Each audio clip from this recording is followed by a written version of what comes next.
Champions Cast here on ZeldaDungeon.net. We are coming in a day late, but I think that the episode that we have will be worth the wait. We are going to cover all of the Nintendo Direct. Of course, I couldn't do it without the Zelda MVP herself, the best in the business, Alasyn Eletha. Al, how you doing? I'm doing pretty good. I feel well rested. I think Nintendo took a look at my schedule and they're like, "Oh, she's going on vacation at this time. That's when we're going to show a direct." And so I felt that, and it was it was kind of a bummer. I had to listen to it rather than watch it while I was driving.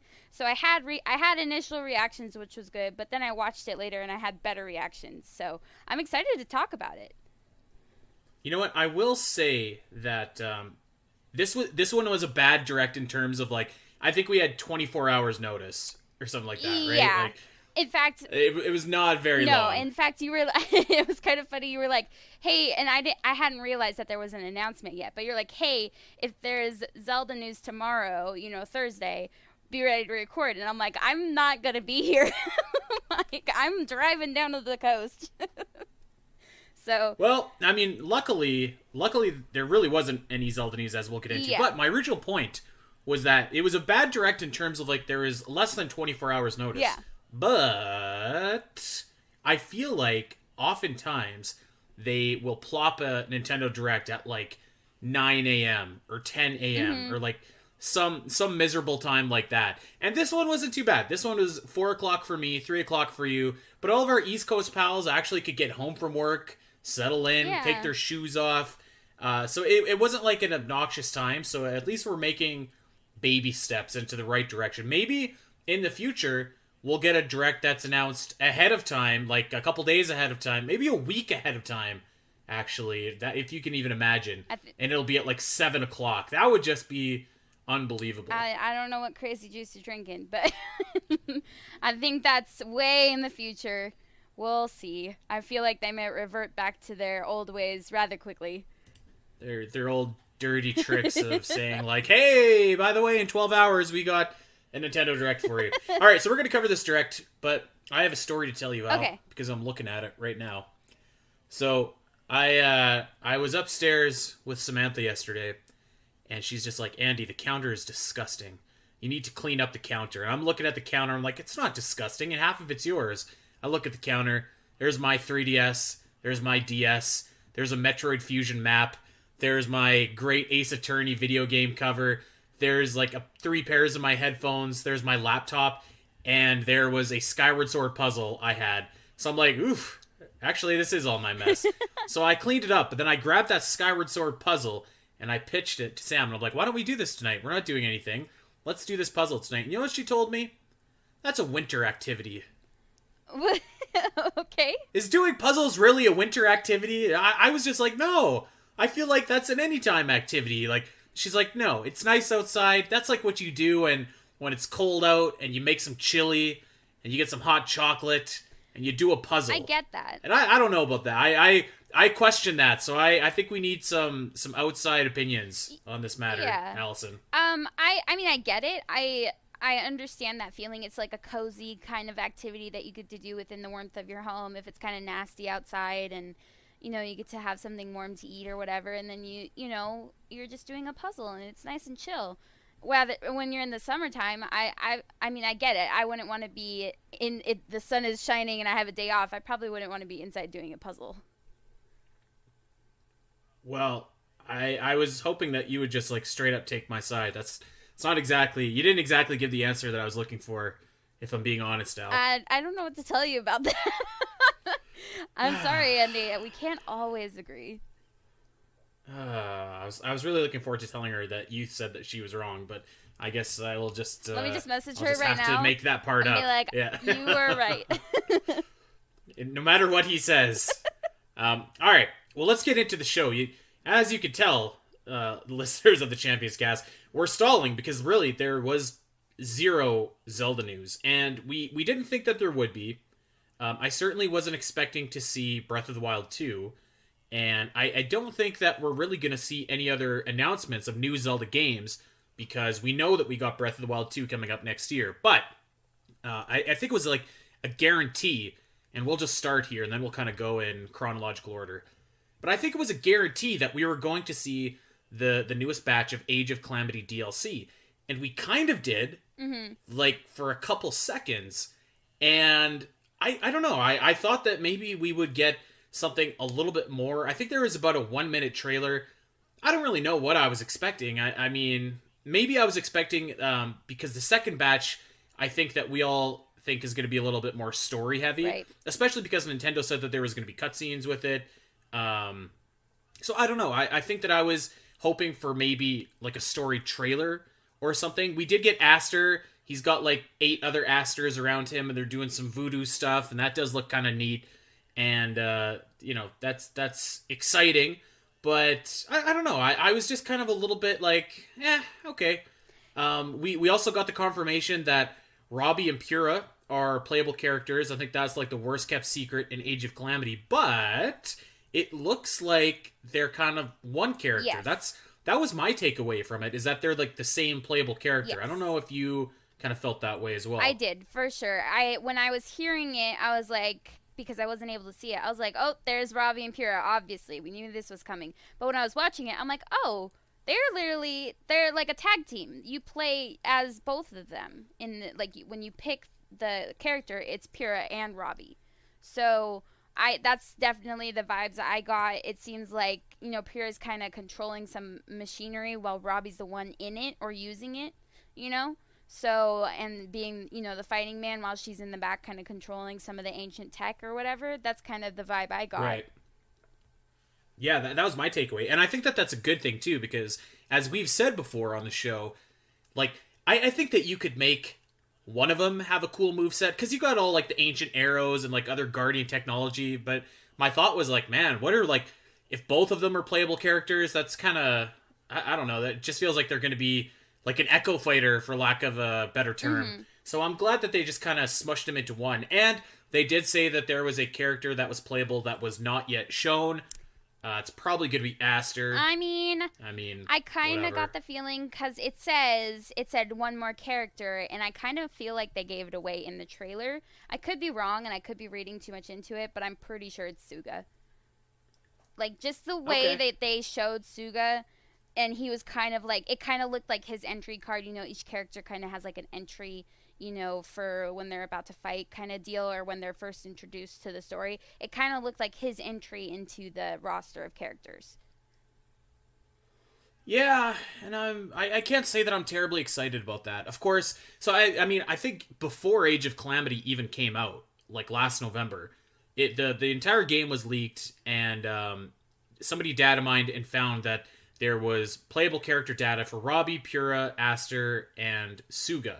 So that's kind of like, it's fairly anticlimactic, I think. As ridiculous as the battle-tested Guardian was, that was at least like kind of fun, kind of out there. Yeah, and you weren't expecting it. Yeah, and you weren't expecting it. And I think that like everyone is expecting either Aster or Suga. So I'm hoping that it's not one of those, but I mean, who else is it going to be? Yeah. Right? Yeah, I got the same feeling too. And, I was curious about what Aster was doing there. I'm not really sure. Like you said, they gave us some like snippets, but I was also expecting a story trailer, because there does seem to be a story here. And I'm wondering if it's about Sidon, to be honest, because the way all the 3 of the 4 Guardians are talking, they're talking about a Sidon or a little kid or a little buddy, So I'm thinking it's going to be like a little Sidon story, maybe. I don't know. They didn't give us much information to go on. Playable baby Sidon. That has some legs. Yeah, that would be cool. That'd be great. That would be great. Yeah. Yeah. I don't know. I'm not like over the moon excited for this Age of Calamity DLC. I think it's probably going to be solid, but I don't know. As I was saying a couple weeks ago, I feel like after Skyward Sword came out, I still feel hungry for Zelda, and I feel like we haven't gotten anything. And I know that we just got Skyward Sword, and I know that we get this DLC coming out. And trust me, I'm a Metroid fan. I know how spoiled I sound saying that we don't have anything for Zelda, but I mean, you've got this Breath of the Wild 2 game that was announced so long ago, and I just like, I can't help but feel still dissatisfied from the information that we were shown at E3. And of course, I was not expecting it to show up in like the September Nintendo Direct. Those are always kind of like the B shows, of Nintendo's lineup there. If it was like wrestling pay-per-views, this would be like Extreme Rules or something if E3 was WrestleMania. But I don't know. I feel like I'm hungry for something, and the Age of Calamity isn't filled me up. Skyward Sword filled me up for a little bit, and that Breath of the Wild 2 trailer that we got at E3, it definitely didn't fill me up. So I'm ready to eat. Damn it, I'm ready to eat. Yeah. And I'm thinking that I'm not going to be able to eat until E3, which is a staggering 9 months away. I mean, I could have a baby in that time. I kind of feel like I understand where you're coming from, and I kind of feel the same, where it's just like we got Age of Calamity last year, so the DLC is great, and it's okay to hold us over, but nothing's really been like, and I feel like their marketing has been weird this year for both Age of Calamity DLC and Breath of the Wild 2. But I feel like they did say, or infer at least, that they would be giving us more Breath of the Wild news this year. Breath of the Wild 2 news this year. Easy for me to say. Say that 3 times fast. So I have a feeling that since it wasn't in this Direct, that maybe during the Game Awards we'll see something, possibly. I don't think so. You don't think to be so? Honest. Maybe the Game Awards. Maybe the Game Awards, but God, man, they've been getting boring every year, so it's really hard to be like, yeah, we're going to watch the Game Awards and really hope for some Breath of the Wild 2 news, but we're probably going to snooze through half of it. I'm really excited for the Game Awards this year, actually, because I think that there's like a pretty decent chance that Metroid Dread is going to be in conversation for Game of the Year. This is a conversation that we'll have over on the Omega Metroid podcast, available on Podbean, iTunes, and Spotify. But I'm excited for the Game Awards this year. I don't know. I don't see it. I don't see them showing off Breath of the Wild 2 at the Game Awards. I would love to be wrong. But I don't know. I don't see it. This sounds opposite of how we were a few months ago about E3. Yeah, well, I look at the evidence, okay? Yeah. I look at the science. And the science told me that it was a guarantee that Breath of the Wild 2 would be at E3. But I look at the last couple years of the Game Awards, and I'm thinking to myself, all right, what has Nintendo really shown the last couple years at the Game Awards? And I'm thinking to myself, and I'm like, I can't think of anything that they showed off last year. I can't think of a single game. I think they showed off Sephiroth in Smash Bros., and that was it for Nintendo. And I think that a lot of that is because Reggie Fils-Aimé retired. Reggie Fils-Aimé was tight with Jeff Keighley, who runs the Game Awards, or Jeff Knightley, as we like to call him at Zelda Dungeon. The two of them were buddies, and I don't know, maybe they just don't have that same relationship anymore with Nintendo of America. I don't know. Maybe I'm looking into it too much. Maybe Breath of the Wild 2 will show up. But I wouldn't bet, I wouldn't bet my house on it. We'll put it that way. Yeah, I get what you're saying, but something about how they were inferring about more news this year. I just feel like we still have to get, maybe not like a full-blown trailer or story or anything, just something, maybe another snack. You know what my father told me about being a pessimist, Alasyn? Oh no, what is it? He said it's the best because you're either always right or you're always pleasantly surprised. Oh, so there you go. It's the best of both worlds. That's so nice. we'll see.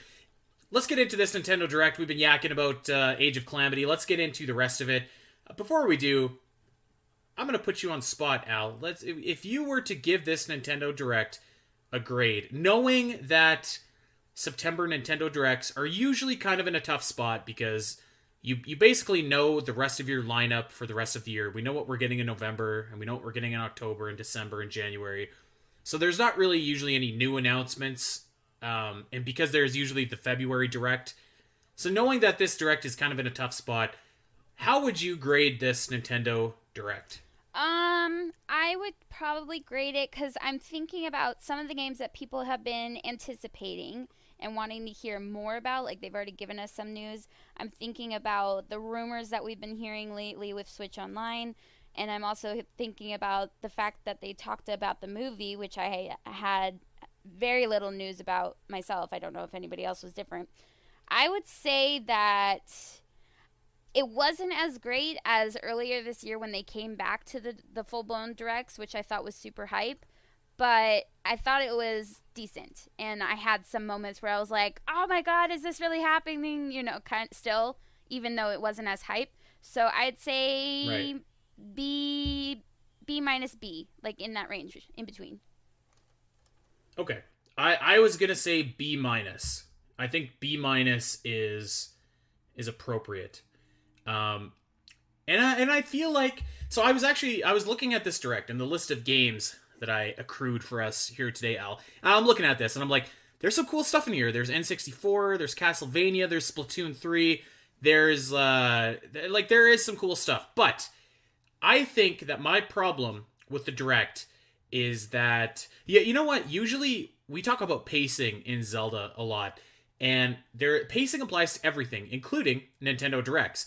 And one of the big rules of like any kind of event like this or a video or something like that is you want to start hot and you want to end hot.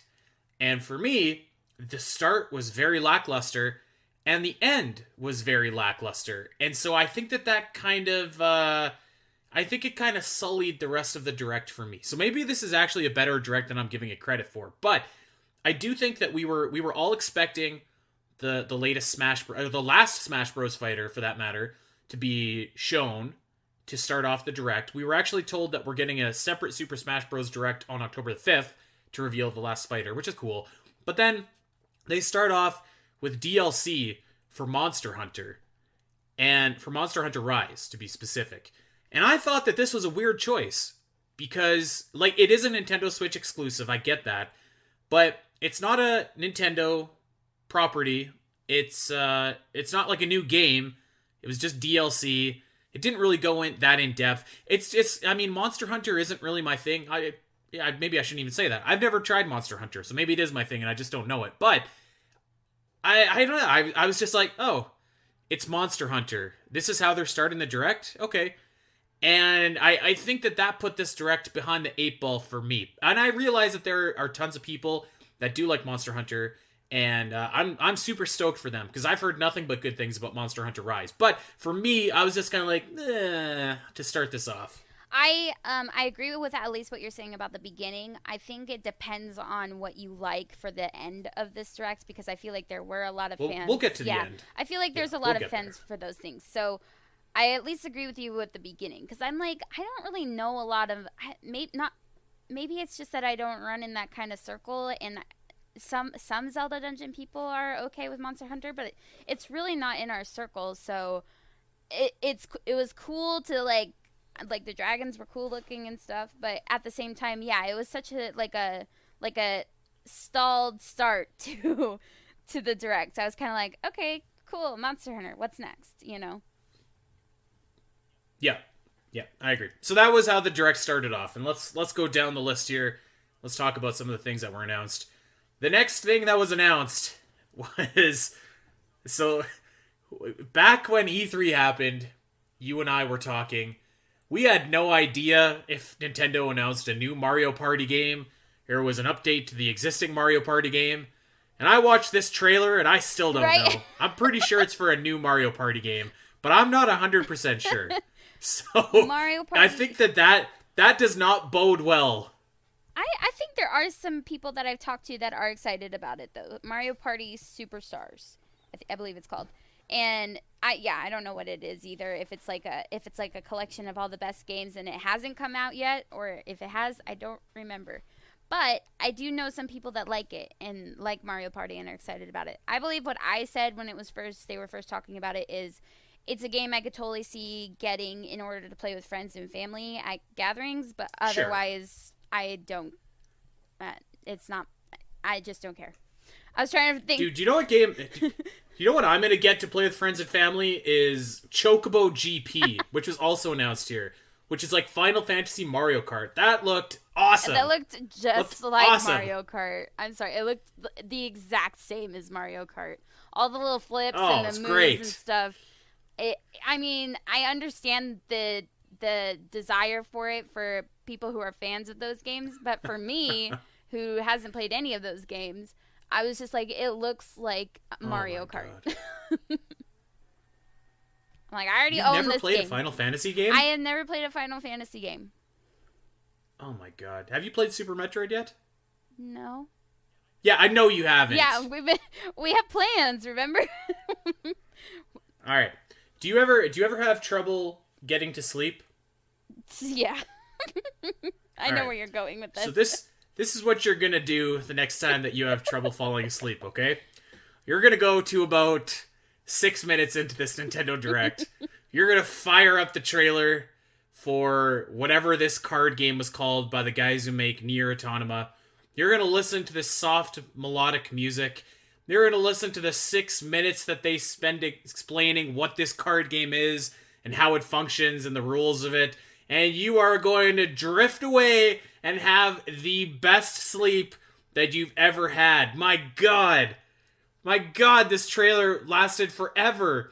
And it was so slow. And it was just like, it was like a lullaby, just lulling you to sleep. And I was like, what are we doing here? We are not off to a hot start. And it doesn't help that for me, personally, if you want me to never ever play your video game, make it about cards. Like, if your battle system has cards, I ain't about it. If your mini games have cards, I will never play it. If you have cards in your video game, I am out. And that extends to real life too, by the way. I don't really play cards. I don't play poker. I don't play crib. I don't play any of that stuff. I play Coup, and that's the only card game I play. Well, I mean, this is like... Oh my god, this was rough. This was rough. I understood the idea and the premise of it, and that it does have an audience. It's a tabletop RPG, but it's digital, which, is cool. And I thought the art was really good. And yes, the music was kind of like really soft and whatever, but it was still nice. Like, it was still nice music. I liked the idea that the scenery and the weapons and the shop owners and the characters, they're all art on these cards, and they look great, and the animation for the attacks and stuff are great. But I am not a tabletop RPG fan. I've actually been trying to get into it a little bit more of those tabletop RPG things. It's difficult for me, but I'm getting there. So I understand that there's a huge fan base for that, and I think that they were going in the right direction for the people who love that stuff. Yeah, you're right. The game for what it is looks awesome. It's just totally not my thing. But I think that we can all agree that was that was a lousy trailer. It was a lot. Yeah. That was the opposite of hype. Yeah. I can agree with that. That was oh my god. All right, well, let's talk about something else that was the absolute opposite of hype. What do you do when you have a month where there's no Nintendo game coming out and you need to fill a release calendar? If you're Nintendo, Alasyn, what do you do? I don't know, but I feel like the answer is Kirby. I know what you do. You go to your box of gimmicks. You shuffle around. Maybe he's going to be a robot this time. Maybe he's going to ride on stars this time. Maybe he's going to be a ball of yarn this time. Nope. We pulled out the open world gimmick, and we're slapping it on Kirby, and Kirby's coming out for a new game for Nintendo Switch. Ugh. Do you not like Kirby? I need to hear you. I have my own opinion. You don't know this about me? No, I have my own opinions about Kirby, but they're not much, so it's kind of funny to hear somebody who absolutely does not like Kirby. I can't stand Kirby. Why? I can't. Well, okay, let me tell you why. So, I like I just said, I feel like Nintendo, whenever they're just oh man, we don't have a game coming out in April. What do we do? I know. Let's get Kirby. Do we have to spend some time making it a really good game, or something that is going to be really enjoyable to play? No, just make the cheapest, fastest, most lackluster game that you can, and people will buy it because he's cute and he's pink and he's a big ball. And for the longest time, I was, as a Metroid fan, okay, whenever I saw Nintendo just shovel out another crappy Kirby game, I was just oh my god, this is the 100th Kirby game in the last 5 years. Can I just get one Metroid game to come out? Just one. But no, we got to get Kirby back out in his robot suit or in his mirror or whatever gimmick that he's trying this month. The games are never good. The games, no, they don't even sell that well. You'd be surprised at how Kirby games, like how much they underperform in terms of sales. But he's cute, and he sells plushies, and that's all people care about. And he's been coasting on that since his inception back in 1993. I just like, my God, can anybody name one great Kirby game? I don't think you can. I think maybe you can name one that's good. Good is probably about as good as we get with Kirby. And most of those games are just rubbish. Rubbish. So no, I don't like Kirby. He also is super annoying in Super Smash Bros.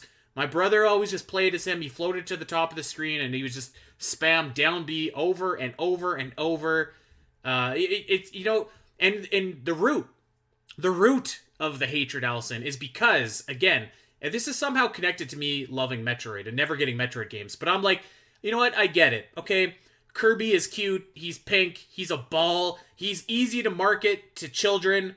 But maybe if Nintendo could step outside their wheelhouse and realize and learn how to market things that aren't cute, maybe they could realize, like, hey, we have this awesome sci-fi property that would appeal to people that don't like Kirby, and maybe we could learn how to market that and make this a more lucrative and valuable franchise. But we don't do that because we know cute, we know how to market that to kids and put them on lunchboxes and whatever. So no, I don't like Kirby. Kirby cannot get it.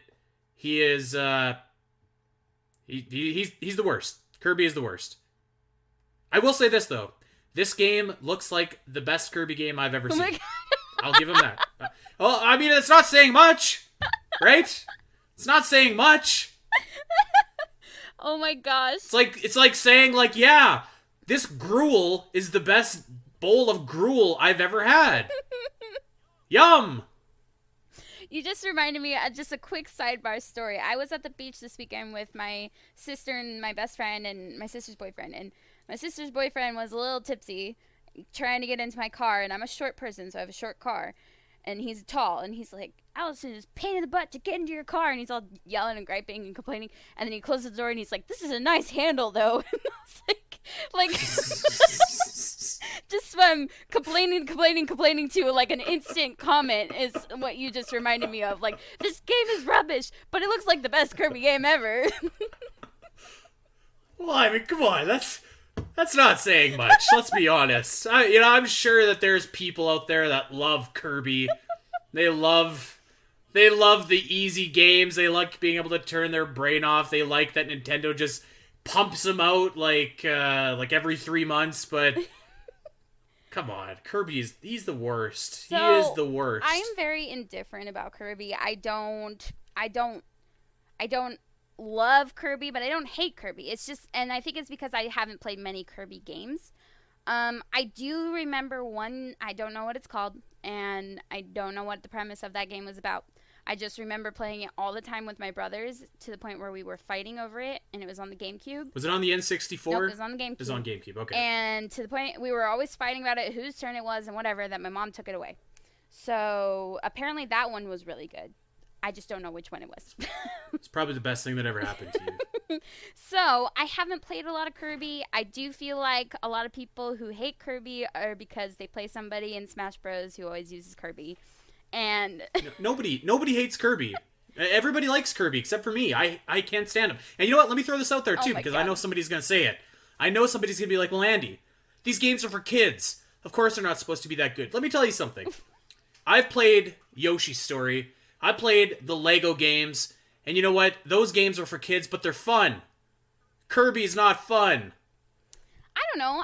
Kirby's lame. I was kind of looking at this game, and I saw it was funny because when I was listening, I was like, I don't recognize the music, but I think this is Kirby, and so they announced it as Kirby, and I was like, yeah, that's cool. I was right, but when I was looking at it later, I was like, this game actually looks kind of neat. Like, it's all kind of open worldy, reminded me of Super Mario Odyssey, kind of, where the direction they were going. It very much did, yeah. So yeah. I think it looked fun, and I think I might even be interested in it.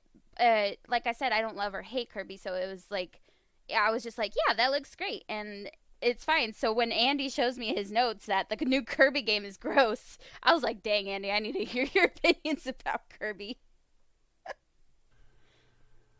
I'm just not a fan of Kirby. We've gone from ugly to I'm really not rubbish. a fan of Kirby. That's probably being generous. Anyways, this does look cautious. I'll be cautiously optimistic. I'm going to give Kirby the benefit of the doubt. I'm going to say that this is probably the best looking Kirby game that we've ever seen. Not like that's a high bar, but let's give some credit where it's due. But I wouldn't be surprised if this comes out in, I think they said it was either February or April, and it just gets a bunch of 5 out of 10s from everybody, because that's what your average Kirby game does, because it's just like, let's get this out as quick as we can, and all these kids that like Kirby are going to ask their moms to buy it for them, and then the parents don't know any better, so they're just going to get this crappy Kirby game and repeat and reuse this formula. So there we go. That's my rant on Kirby. You heard it here, folks. Let's move on. Heard it here. You can talk about this if you want. I don't know that there's much to talk about, but the Nintendo did announce that there's going to be an Animal Crossing Direct coming up in October. I thought that you might be excited about this. I wouldn't say I'm excited, because I feel like I've fallen off of Animal Crossing, and that's kind of Nintendo's own fault for doing that. They had so many updates last year because they were prepared, and they told us that they had like 2 years worth of updates, I'm pretty sure. But they really just kind of fell off this year, and I don't know if that's because of COVID or because they really didn't have that much extra content, and it's fine. I feel like some people were looking forward to this. I can't remember the character's name because I'm not huge into Animal Crossing. This was my first Animal Crossing game. But he runs like a little cafe, I think, that's going to be added to the museum, it looks like. The Roost, right? Yeah. And so... Yeah. Isn't that KK Slider's place? Or no, KK just plays there. Yeah, He plays KK there. Is he's the playing dog. Alright. I'm obviously not into Animal Crossing either, unfortunately. I just don't remember his name. Maybe his name is Roost. I just don't remember, which would make sense because it's a coffee place. So that's all they kind of gave us as far as right now. But I do appreciate that they are doing a separate direct for Animal Crossing and Smash Bros. Because that way you can kind of focus on the last character of Smash Bros. You can focus hopefully on a substantial update to Animal Crossing. Because if they're going to do their own direct, it's probably not going to be just the cafe added on. I feel like they'll have more. Mm-hmm. And maybe this is their moment to get people who've kind of, fell off of Animal Crossing back into it, because I feel like January of this year hit and I haven't played since. So maybe they'll pick us back up. If not, they kind of let this one fall. So we'll see. All right.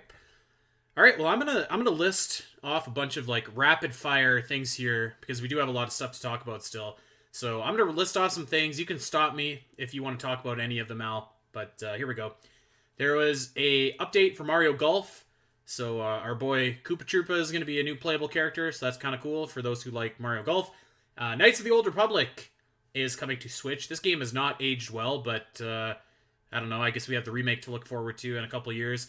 ActRaiser is a remake of an SNES classic. I've never played ActRaiser, but I've heard like really awesome things about it.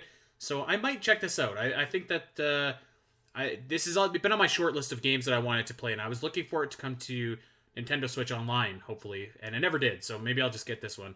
The Castlevania Advance Collection is available on Nintendo Switch right now, which I strongly recommend to anybody that's a fan of Metroidvanias.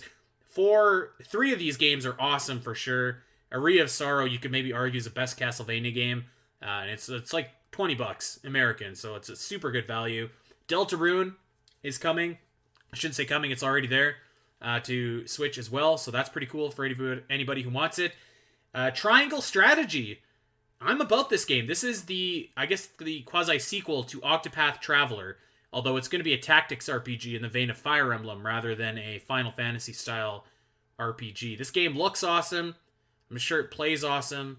It's going to be a day one purchase for me. Yeah, same. So I'm excited about this one. I definitely was. Yeah. I remember seeing the original trailer, being super stoked for it, and seeing it again. I'm like, this is basically Octopath meets Three Houses, and I loved both of those games. It looks good. The voice acting, once again, sounds great, which I think is so cool for a game that looks the way that it does.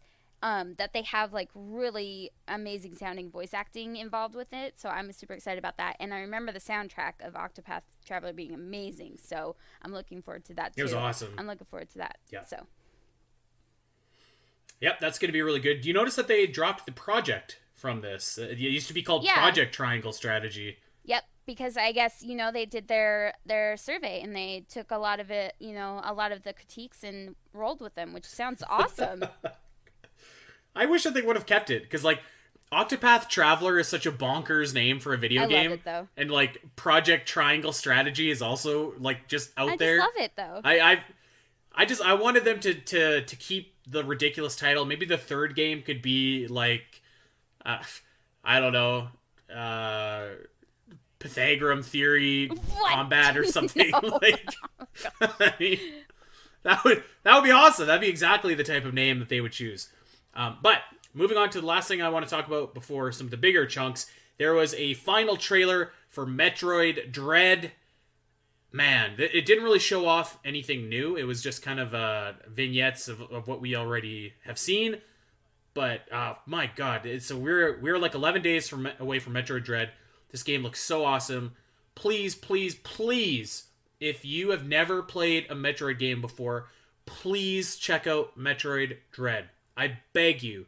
In fact, if we have enough support, I will do a giveaway for Metroid Dread for someone that wants to play it, and maybe we could work on the logistics of that. We could set up some kind of charity for something, but I'm begging you guys to play Metroid Dread. It's going to be awesome.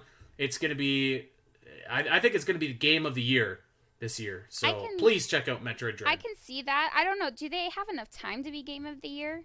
Coming out 2 months or like 3 months before the end of the year. Is that enough time for it to be dubbed game of the year?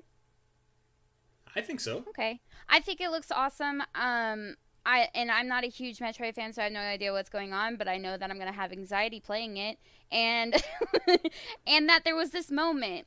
There was this cool moment, and I know the Mandalorian came after Metroid and Samus, but there was this moment where Samus was piloting her ship, and she like moves her hand over and touches a button or whatever, and it looked just like Mando when he's in the Razor Crest. Just looks just like him, and I was like, that was kind of like cool. And I don't know if anybody else felt that because I'm just such a huge Mandalorian fan, but I was like, that was kind of dope. And I was already gonna buy this game and play it anyways because I'm gonna start on Metroid because Andy wants me to.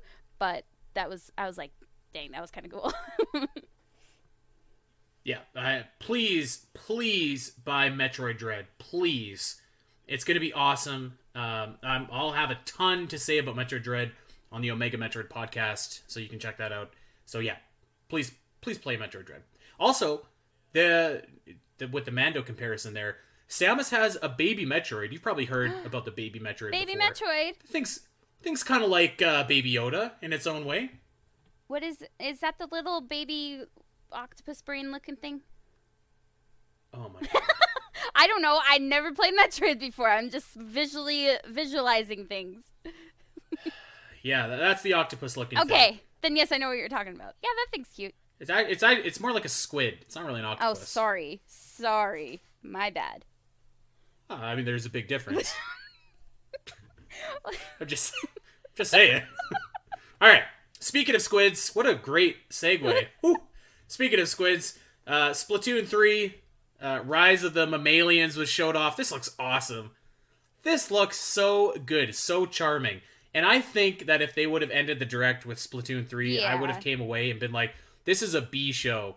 Like, or maybe even a B+. Because, like, everything you want from Splatoon was here. It doesn't really look like it's going to be a quantum leap from Splatoon 2 to Splatoon 3. But I think that that's okay. I just want more levels, different weapons, a new single-player campaign. This looks like it's going to deliver on all of that. And, of course, more awesome Splatoon music. So I was pretty hype about this. I think I agree with you with the fact that if they had ended with Splatoon 3, it probably would have been a better direct. And I understand why they ended with what they did, but I think a lot of people were looking forward to hearing about Splatoon 3. I haven't played those games, but I've watched people play them that are super into them, and I think, that the people that are super into those games, it looks like a super fun time for them, and I'm super excited for them and that they got to see a lot more of what's coming, down the road. So I thought that was a really solid trailer. It was a good amount of pacing and like, reveal of what's going to come kind of deal. So I thought that was really good. Yeah, I've seen some clips of Locke and Rachel playing Splatoon. Yeah. It's like, oh my god. Yeah, it's insane. That's who I'm talking about. I'm sure they were over the moon seeing that. Yeah, I'm sure they liked it. All right, let's talk about the Mario movie actually before we get to the other stuff. Okay. So me and Gooey over on Virtual Theater, a podcast about video game movies and the stories that shape them, are going to have a lot to say about this, no doubt. But here we go. This felt like an acid trip fever dream when they were announcing this cast. So here we go. We got Chris Pratt as Mario, Anya Taylor-Joy as Peach, Charlie Day as Luigi, Jack Black as Bowser, Keegan-Michael Key as Toad, Seth Rogen as Donkey Kong, and Charles Martinet is going to be making some cameos, doing some voices in this movie. What is happening? This is awesome. This is so out there and bizarre, and I love this. And I have a little rant to go on here, but I'm going to let you tell us what you think first. I'm going to try not to rant because I know that a lot of people are really upset about some of these decisions, and I'm okay. Like, I don't mind. I don't care. I don't get into the politics of all that kind of stuff. I don't care. But when I was listening to the cast reveal, because I wasn't looking when I was first watching this, when I was listening, they said Chris Pratt for Mario, and I was like, what? I was like, yes. But I was like, you know what? He could probably do amazing, like, I don't know. But so I was like, okay, that's cool. And then they named some other people where I was like, okay, that's fine. Jack Black is Bowser, and I was like, what? But I love Jack Black. Oh my god. So I'm so down for this, and he's always goofy, got a million voices going on. I love him, so I think he could nail it. And you know what? It's not the first time that Seth Rogen and Jack Black have done voice work together in a movie. So I wasn't that surprised when they next came up with, Seth Rogen. So I'm down for this cast. I'm not about all the angry people who are, upset by this. I think it's going to be fine and fun and goofy and great. And plus it's made by the same people who did Despicable Me, the Minions. I love those movies. They're comedic gold. And so I think it's going to be a lot of fun. Man, when they announced Seth Rogen as Donkey Kong, I audibly cheered. So great. I was like, what is happening? Hell yeah. Listen, if you're upset about the casting in the Mario movie and you think that Charles Martinet should have voiced Mario, I don't know what to tell you. The goal of these movies is to attract a new audience, not the audience that you already have. By casting Charles Martinet as Mario, that's the audience that you already have. Because Charles Martinet, he ain't going on late night with Jimmy Fallon and talking about this movie. But Chris Pratt is. Celebrities are going to help sell this movie. Charles Martinet, for as fantastic of a talent and as legendary as he is, I don't think that he's ever done a full-blown movie voice work. Ever. So it doesn't make sense to me why people are complaining that they casted these celebrities instead of Charles Martinet as Mario. I mean, that's just it's not in his wheelhouse. And the thing about voice acting in video games is it's not the focal point of the video game because you have the gameplay to fall back on.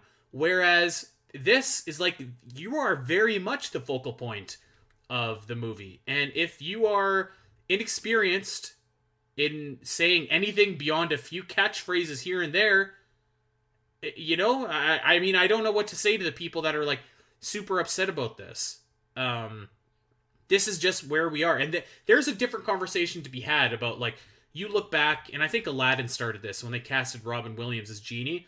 Before this, there was a lot more work for voice actors, not like celebrity movie actors, but like voice actors in animated films. That's a different discussion, I feel like, and what you think about the inclusion of celebrities in animated movies. But I mean, for everybody complaining about Charles Martinet not voicing Mario, come on.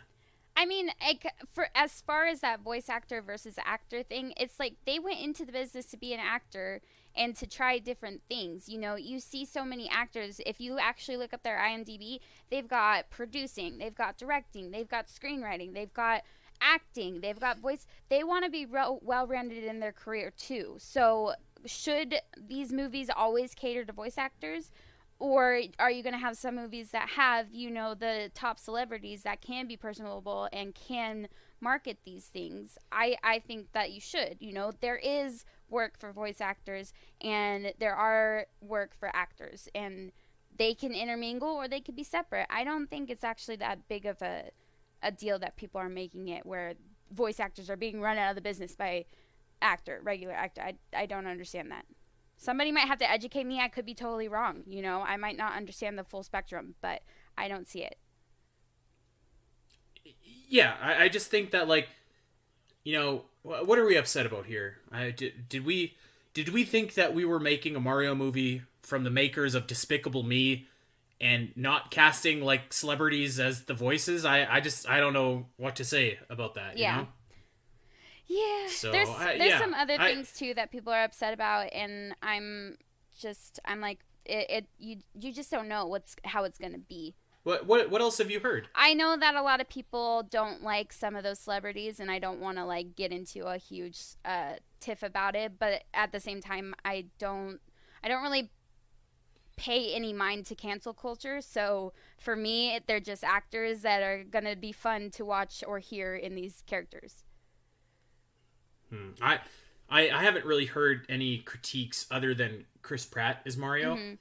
I can maybe see from a couple certain perspectives that I wouldn't necessarily agree with. People that wouldn't like Seth Rogen, I could see that. But I love Seth Rogen. I think he's awesome. Yeah. But you know, I mean, look, at the end of the day, this is obviously going to be something different than, like, this is not going to be Super Mario Odyssey on the screen, right? Like, it's going to be its own unique movie. It's going to have its own unique spin on Super Mario, and that's fine. That's what makes it a movie and not a video game, people. Yeah.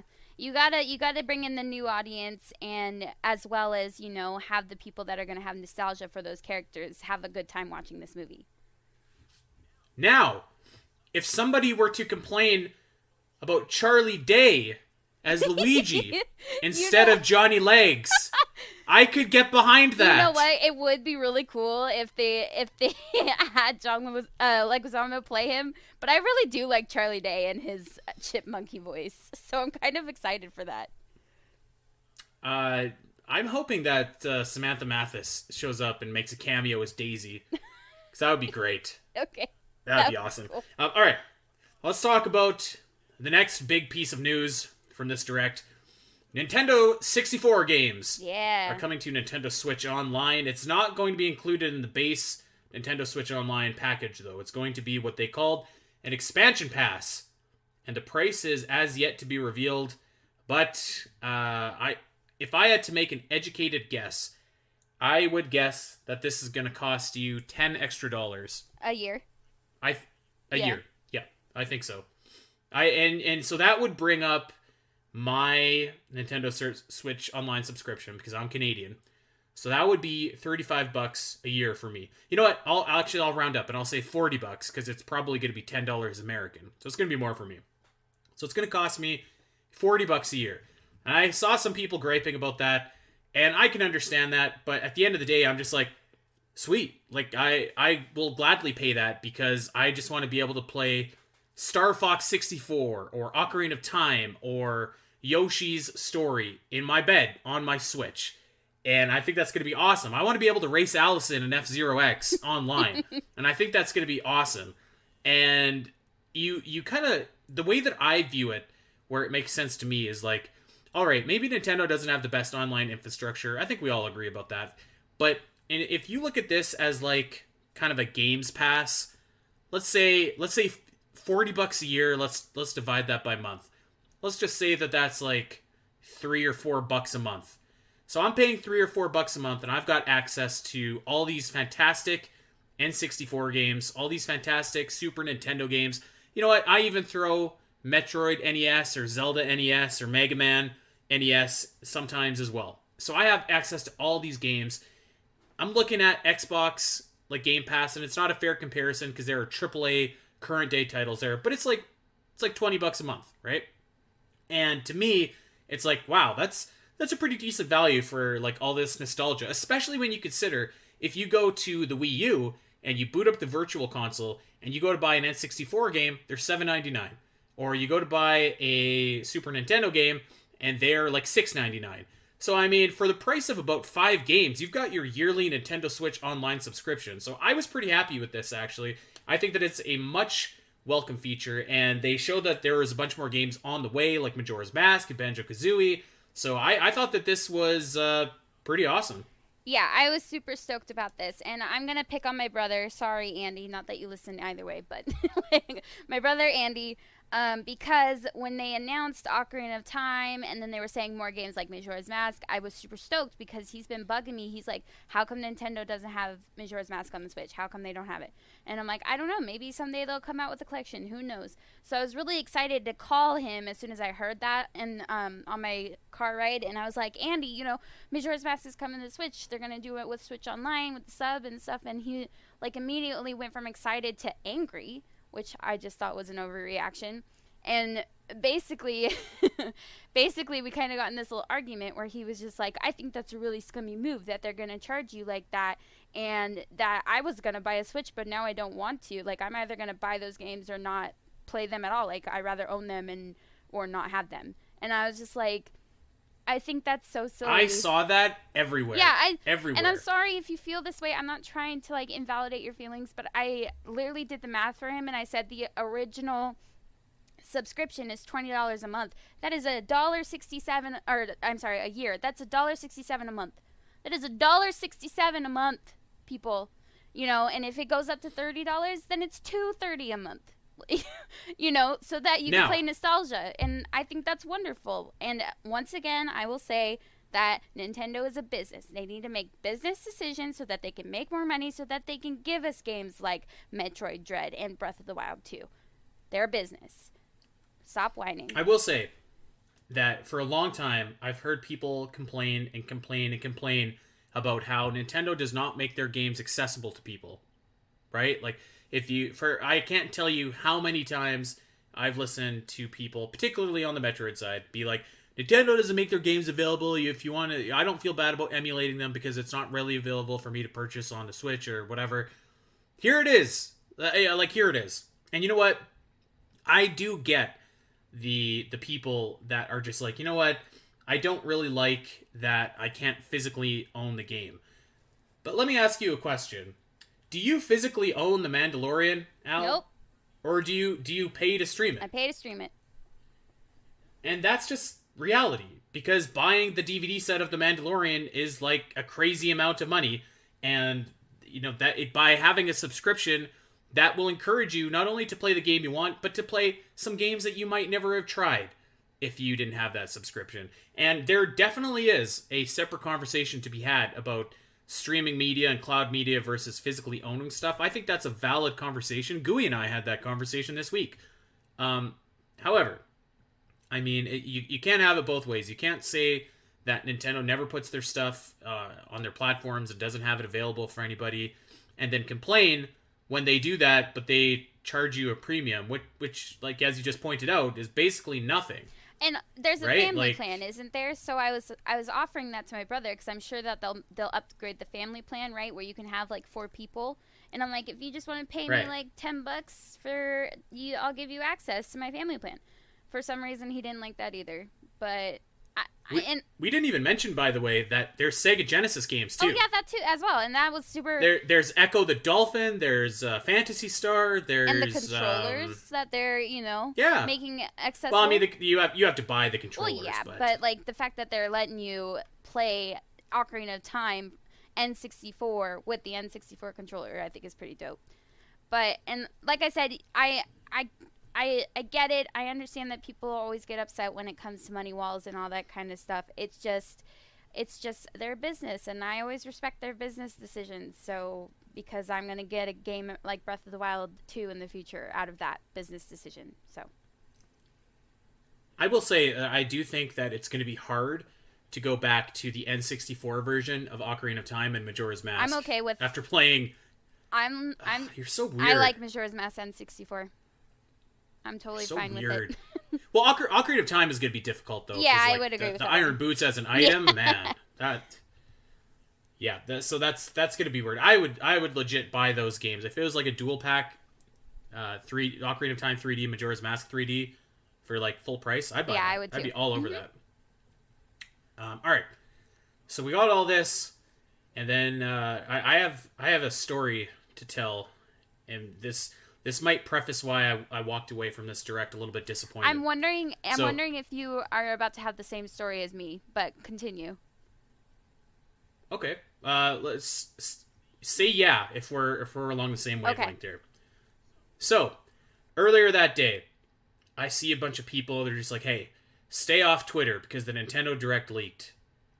Don't go to Twitter because you're going to be spoiled." So I'm like, okay.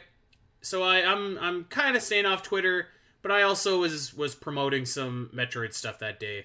So I was on Twitter, and I happen to see a tweet from Nintendo of all people. And there's a tiny little text that says spoiler warning. And there is a big image that says Super Mario Odyssey 2. Now, this image has been floating around for a long time, actually. It's not a new image. So they obviously just Googled it and picked it up. And I'm thinking to myself, oh man, the entire Direct leaked. And I think that it's like incredibly believable that Nintendo is working on Super Mario Odyssey 2. So maybe this is but we have one more thing to show you. And I was like, well, that's kind of anticlimactic that now I know what it is. Now I think I know what it is. But that's awesome because I'm really excited about that. And then I didn't really look in the comments or anything to see, because as soon as I saw it, I closed my phone. I got out of there because I was just like, damn it, I've already been spoiled. But the point is that I put it away so that I didn't read any of the replies or anything to see if it was a troll job. Right. So I'm kind of like, okay, well, I could totally... I'm sure that Nintendo probably is working on Super Mario Odyssey 2. I'm fairly confident of that. So I'm like, cool, maybe we'll get it announced today. So I'm watching the Direct. I'm sifting through. I've sat through this weird Monster Hunter trailer. I was struggling to stay awake during the card game trailer. Had to sit through a new Kirby game being announced yet again. I was spiked back up to life when they said that Seth Rogen is playing Donkey Kong. And I'm like, alright, I'm ready to end this Direct on a high.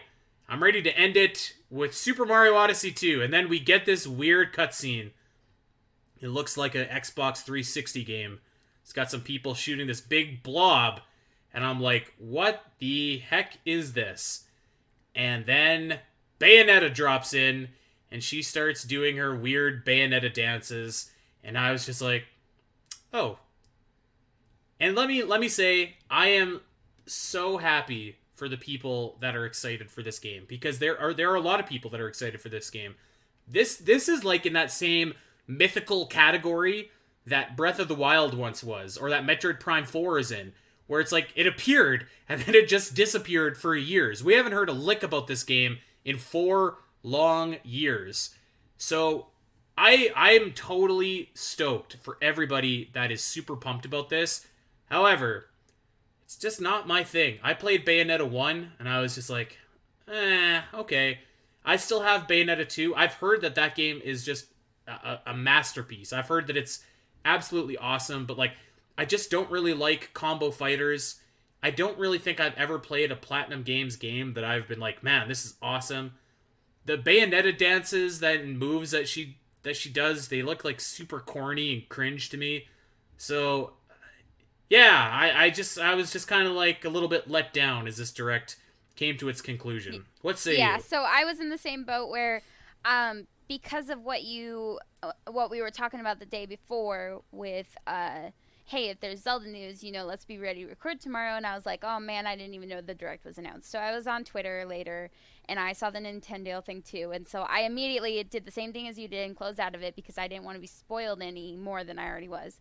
And, And so when I was listening, I was like, okay, maybe they're going to talk about that. And they didn't. And then I was like hearing all these like helicopter and war sounds. And I was like, what the heck? Like, this is not a standard. You know, Nintendo usually saves their big POW moments for the end. We're like, we got one more thing to show you. And I was just like, what is this? And then the monster was talking in Japanese. And I was like, maybe it's like, I don't know, a title that's in Japan that we're finally getting or something. I don't know. And then you hear Bayonetta, and I've never played a Bayonetta game in my life. I've never heard her voice in my life, but I immediately knew it was her. And I was like, this is Bayonetta 3. I know that people have been waiting for this. So I understood why it was the last game.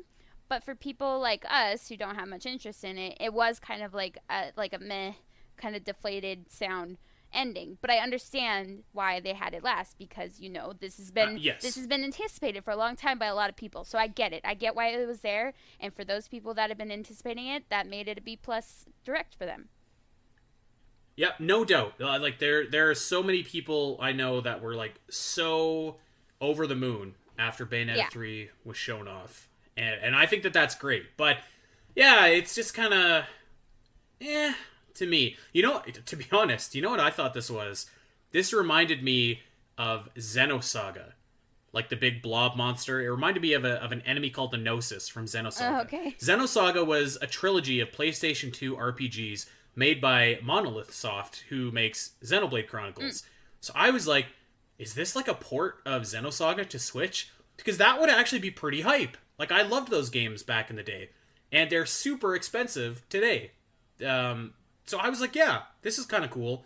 And then as it went on, I was like, okay, well, like, this isn't Xenosaga. Like, this looks old and kind of unpolished. Like, what is this? And yeah, I don't know. I think that Bayonetta 3 still obviously needs a bunch of work put into it. The trailer wasn't very impressive to me. I thought it looked cool. But, I mean, we still got a lot of time. I thought, like, all the monsters she was controlling with her magic tattoo or whatever it is. I don't know anything about Bayonetta, so nobody attack me for what I'm saying. But she's got, like, this magic tattoo going on, and it controls these giant monsters, like a giant tarantula or a dragon or whatever. I thought those were kind of cool. And the visuals were... like after the announcement, Bayonetta 3, like the title card, then there was like these crazy flying over a city visuals, and I was like, it looks cool. I still am not gonna play it, but it looked awesome. Yeah, you know what? And I probably will play Bayonetta 3 actually eventually, because I do own Bayonetta 2. You know, might as well. I have it. It's on the Switch, which is the platform that I want to play it on. So I don't know. Maybe Bayonetta 2 will win me over. Maybe it'll make me excited for Bayonetta 3, but yeah. I mean, this was a September Nintendo Direct. I don't think that we've ever seen a Nintendo September Direct that, like, really kind of blew the roof off. Mm-hmm. I think that in, maybe it was 2018, they ended with Link's Awakening, and that was, like, super hype. But, yeah, this was, wasn't the best, wasn't the worst. It was pretty decent. There's some good stuff coming in the next couple months. I mean, we already got Metroid for this year, so like that's pretty much all I need. We got Pokemon in November, which is icing on the cake, and Advance Wars in December, which is cool, and Pokemon Arceus, which we'll definitely cover here on the show because it looks like Pokemon meets Breath of the Wild. So all that stuff is really cool. Yeah, I don't know. Oh, you know what, Alasyn? You know what? This was not announced at the Nintendo Direct, but it was announced the day after. Blossom Tales 2 is coming out. I saw that. I saw that, and for some reason I forgot about it. But yeah, that I did see that, and that's cool. That's hype. Yeah. That is hype. Blossom Tales, the Minotaur Prince. It looks so good. And like it's just like shamelessly Zelda, right? Like they've got the pyramid from the Dark World, they got the carts, they got the hook shot, like it looks awesome. I'm so glad that they were, like, you know, did well enough that they were able to make another game. I think that's really cool. That, you know, you have this, like, kind of indie Zelda look-alike game that's very clearly, you know, just based off of a Zelda game, and it went really well, apparently, for them because they made another one, and I think that's awesome. Yeah, you know, it's actually a pretty interesting story. You should go and look up Castle Pixel, the developer of Blossom Tales. They were about to go bankrupt after they made Blossom Tales, and they put it on Steam, and it just like completely underperformed on Steam. Came to Nintendo Switch and sold, like, I don't think this is even an exaggeration, like 100 times the amount of copies that they sold on That's where Steam, they should have started. which is crazy. I think that makes the most sense, obviously, because it's a Nintendo-like game going on to a Nintendo console. That makes total sense to me. Of course it did well. Let's talk about 2022 just for a quick second. Okay. My God. Pokemon Arceus, Splatoon 3, Bayonetta 3, Breath of the Wild 2, Blossom Tales, The Minotaur Prince, Mario and Rabbids 2, Triangle Strategy, this Kirby game, whatever it may be. Am I missing anything? I mean, this is just like an absolutely insane lineup for 2022. Yeah, and that's only the stuff that's announced, for the next, a few months. If, like Breath of the Wild is probably going to be in later holidays, so we don't even know what they're going to tell us next year. So, I'm pretty excited so far of our lineup. This might be the absolute best lineup of games that Nintendo has had since 2017. When they came out with the Switch in 2017, They absolutely just blew the roof off, and this has the potential to outdo even that. So yeah, could be an awesome year next year, and we got a lot of good stuff to round out 2021 as well. So yeah, you know what? When you put that into perspective, this Direct was pretty good. Yeah, I agree. It makes it a little bit better. Good time. So, all right. Any final thoughts that you want to get off your chest before we get out of here, Al? Nope. I'm really looking forward to talking about the DLC coming up, and also Metroid coming up soon, pretty quickly, like in the next 2 weeks, I think. Yes. Also, before we get out of here, Age of Calamity will be shown at the Tokyo Game Show. If you are a lunatic like we are at Zelda Dungeon, you can stay up until 3 in the morning and watch the footage from the Tokyo Game Show. We'll be doing that, so it'll be a good time. Come hang out with us if you want. Until then, though, we are going to get out of here. You can check us out over on Twitter. I'm at Spiteri316. Alasyn is at Alasyn Eletha. And we are over on Spotify, iTunes, Podbean, wherever you get your podcasts. Go and like and subscribe. Tell that Zelda fan in your life where they can get their weekly Zelda fix. Until next week, everybody, we will see you then. Have a good one.